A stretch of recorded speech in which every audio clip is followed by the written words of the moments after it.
بسم اللہ الرحمن الرحیم۔ تحصیل المنطق کا دوسرا باب ہے تصدیقات، سبق نمبر 4 ہے تناقض کا بیان۔ سبق ہم مکمل پڑھ چکے ہیں، آج کی اس ویڈیو کے اندر اسی سے متعلقہ ایکسرسائز کو ہم حل کریں گے۔ دیکھیں سوال ہے، ان قضایا کی نقیضیں بتاؤ اور جو دو قضیے یکجا لکھے جاتے ہیں ان میں تمہارے نزدیک تناقض ہے یا نہیں، اگر نہیں تو کون سی شرط نہیں۔ یہ کچھ مثالیں ہوں گی، ان میں سے ان کی نقیضیں بتانی ہوگی۔ ایک سوال تو یہ ہے، اور بعض اوقات دو قضیے اکٹھے لکھے جائیں گے جیسا کہ یہاں پر لکھا گیا ہے، اس میں یہ بتانا ہے کہ تناقض ہے یا تناقض نہیں ہے۔ پہلی مثال دیکھ لیتے ہیں۔ پہلی مثال ہے، ہر گھوڑا جاندار ہے۔ اب اس میں پہلی بات تو دیکھیں، آپ کوئی بھی آپ نے قضیہ دیکھنا ہے، اب اس میں یہ دیکھیں کہ موجبہ ہے یا سالبہ ہے۔ تو یہ موجبہ ہے کیونکہ ہر گھوڑے کا ذکر کیا جا رہا ہے، موجبہ ہے۔ اور موجبہ میں کون سا ہے؟ کلیہ ہے۔ موجبہ کلیہ ہے، اور موجبہ کلیہ کی نقیض جیسا کہ آپ کو معلوم ہے سالبہ جزئی آتی ہے، تو اس کی نقیض کیا بنے گی؟ بعض گھوڑے جاندار نہیں، یہ بن جائے گی اس کی نقیض۔ اور ان دونوں میں سے آپ کو معلوم ہے کہ یہ والا درست ہے، یہ والا غلط ہے۔ دوسرا دیکھیں، بعض جانداروں میں سے بکری ہے۔ اب پہلے آپ یہ قضیہ دیکھیں کہ اس قضیے میں کیا ہے۔ اس قضیے میں دیکھیں موجود ہے تو یہ موجبہ ہے، اور موجبے میں سے جزیہ ہے کیونکہ بعض جانداروں کا ذکر کیا جا رہا ہے، تمام کا نہیں، تو موجبہ جزیہ ہے۔ موجبہ جزیہ کی جو نقیض آئے گی وہ سالبہ کلیہ آئے گی، تو اس کی نقیض کیا آئے گی؟ تمام جاندار بکریاں ہیں، یہ اس کی نقیض آ جائے گی، اور یہ درست ہے، یہ غلط ہے۔ اس کے بعد آگے دیکھیں، کوئی انسان درخت نہیں ہے۔ اب نہیں آ گیا نا، تو یہ سالبہ ہے، اور کوئی انسان مطلب تمام انسانوں کا بتایا جا رہا ہے، تو یہ سالبہ کلیہ ہے، اور سالبہ کلیہ کی نقیض آئے گی موجبہ جزیہ، تو اس کی نقیض آئے گی بعض انسان درخت ہیں، اور اس میں سے یہ والا جملہ درست ہے، یہ والا جملہ غلط ہے۔ آگے چلیں، امر مسجد میں ہے، امر گھر میں نہیں ہے۔ یہ دو قضیے ہیں، اور ان دونوں کے درمیان تناقض نہیں ہے، کیونکہ تناقض کی جو ہم نے شرطیں پڑھی تھی ان شرطوں میں سے ایک شرط یہ تھی کہ مکان ایک ہونا چاہیے، جبکہ یہاں پہ مکان ایک نہیں ہے، ادھر مسجد ہے اور ادھر گھر ہے، لہذا ان کے اندر تناقض سرے سے ہے ہی نہیں۔ باقی کچھ اور مثالیں بھی ہیں، یہ 4 مثالیں ہو گئیں، کچھ اور مثالیں بھی ہیں جو ہم اس کے بعد ذکر کرتے ہیں۔ 5ویں مثال دیکھیں، بکر زید کا بیٹا ہے مگر عمر کا بیٹا نہیں ہے۔ یہ دو قضیے ہیں، ایک قضیہ بکر زید کا بیٹا، دوسرا قضیہ عمر کا بیٹا نہیں ہے۔ ان دو قضیوں کے درمیان تناقض نہیں ہے۔ تناقض کیوں نہیں ہے؟ کیونکہ تناقض کی ہم نے شرطیں پڑھی تھی کہ اس میں اضافت کے اندر بھی اتحاد ہونا چاہیے، جبکہ یہاں پہ اضافت کے اندر اتحاد نہیں ہے۔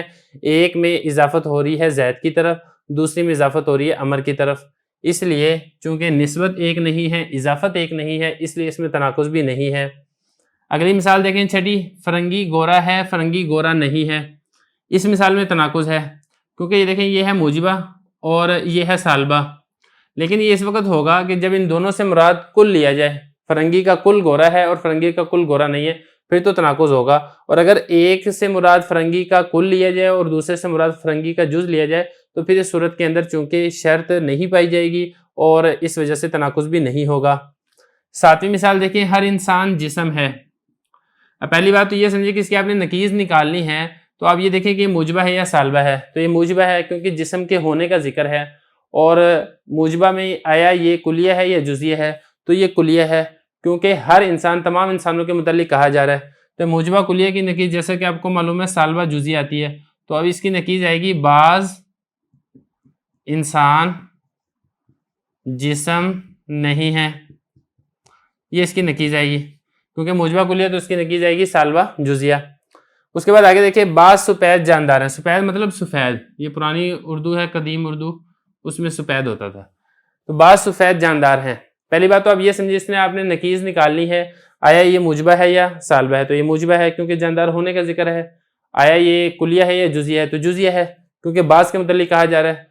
تو خلاصہ یہ ہے کہ یہ موجبہ جزیہ ہے، اس کی نقیض آئے گی سالبہ کلیہ، اس کی نقیض آئے گی تمام سفید جاندار نہیں، یہ اس کی نقیض آئے گی۔